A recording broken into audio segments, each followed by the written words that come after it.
Hello friends, आज पढ़ने वाले हैं अगली कंसंट्रेशन टर्म मोल फ्रैक्शन। सबसे पहले डेफिनेशन देखते हैं। According to definition, the moles of solute present in 1 mole of solution.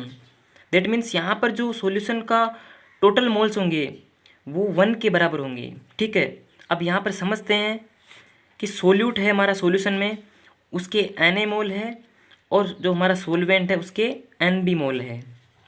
ये मतलब कंपोनेंट ए हो गया, ये कंपोनेंट बी हो गया, उसके मोल है Na और Nb। ठीक है, अब आगे समझते हैं।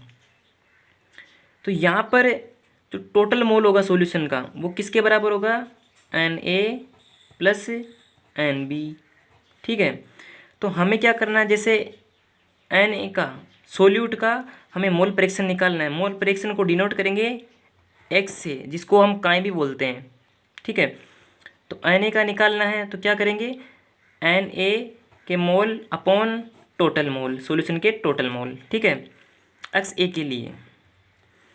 सिमिलरली एक्स बी के लिए हो जाएगा Nb upon Nt। Total mole of solution है यहाँ पर Nt, और Nb है number of moles of component B solvent.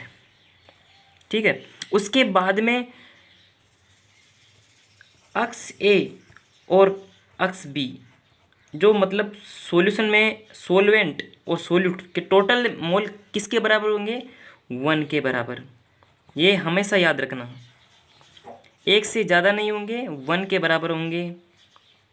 ठीक है, तो यहाँ पर हम समझेंगे कि ये एक है वो कैसे बराबर हुआ है। ठीक है, तो हमारे पास क्वेश्चन है, मान लो एक कि मोल फ्रैक्शन है हमारे पास में एक्स ए का 0.2। ठीक है, और क्वेश्चन में पूछ रहा है कि इसका मतलब क्या होता है, X A is equal to 0.2। अब हमने माना कि हमारे पास जो टोटल है मोल सॉल्यूशन में वो है 1 के बराबर। ठीक है, और एक्स ए मान लिया एक सोल्यूट है, वो सोलवेंट में प्रेजेंट है। तो इसका मतलब ये हुआ कि सोल्यूट का जो मोल्स है, जो सोल्यूट के मोल है वो Na वो 0.2 है। ठीक है, और दूसरी बात, अब हमें निकाल सकते हैं कि सोलवेंट के उसमें कितने मोल हो सकते हैं। तो कितने होंगे? Nb is equal to 0.8। 0.8 कैसे है? क्योंकि टोटल जो मोल थे हमारे पास Na plus Nb is equal to 1। तो यहाँ पर Na की वैल्यू कितनी है? 0.2 प्लस Nb की वैल्यू निकालनी है, इज इक्वल टू 1। तो 1 में से 0.2 गए तो कितने बचे हमारे पास Nb के लिए? 0.8। तो इस प्रकार इसकी कैलकुलेशन कर सकते हैं। और इम्पोर्टेंट बात यह है कि मोल फ्रैक्शन भी क्या है, एक टेम्परेचर इंडिपेंडेंट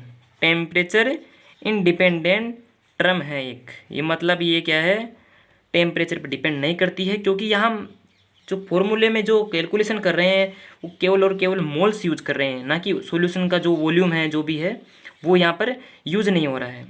मतलब ये जो मोल फ्रैक्शन होता है ये एक वॉल्यूम टर्म नहीं है, ये एक मास टर्म है। ठीक है, तो आज इतना ही काफ़ी है। Thank you so much.